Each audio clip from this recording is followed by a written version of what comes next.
Imaginez un monde où la musique devient un miroir de l'âme. C'est l'essence même du romantisme, un mouvement artistique qui a déferlé sur l'Europe au début du 19e siècle. La musique, jusque-là dominée par la rigueur classique, s'est mise à vibrer au rythme des émotions humaines. La période romantique en musique a débuté vers la fin du XVIIIe siècle, en réaction au classicisme.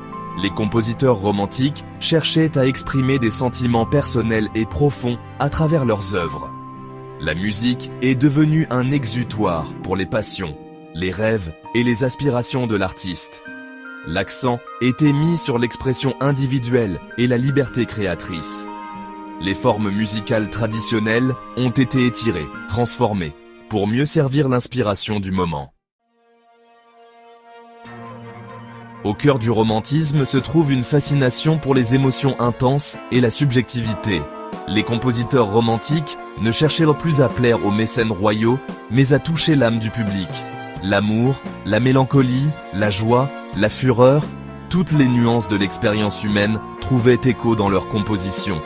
La musique devenait un langage universel, capable de transcender les mots et de parler directement aux émotions.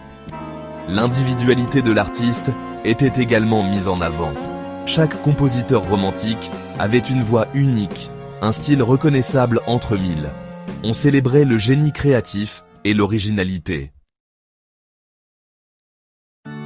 Certains compositeurs ont incarné l'esprit romantique avec une intensité particulière.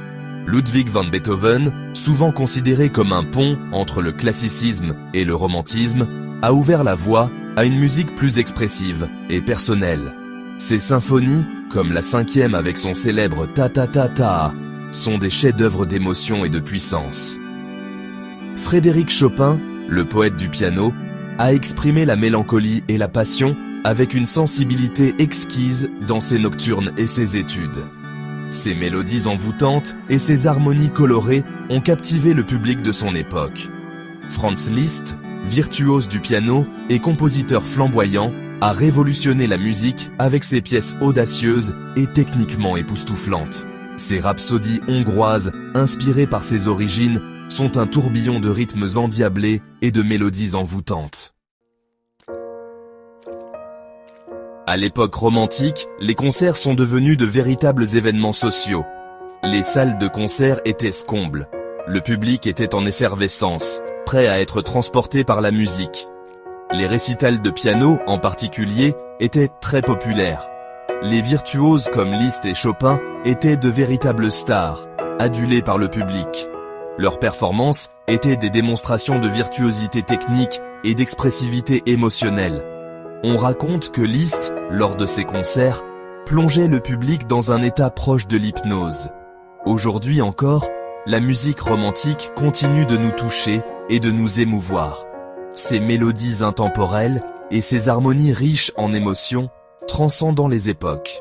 Pour découvrir encore plus de trésors de cette période fascinante, abonnez-vous à la chaîne Musique Anderson Andral. Vous y trouverez des analyses, des concerts et des documentaires passionnants sur le monde de la musique classique.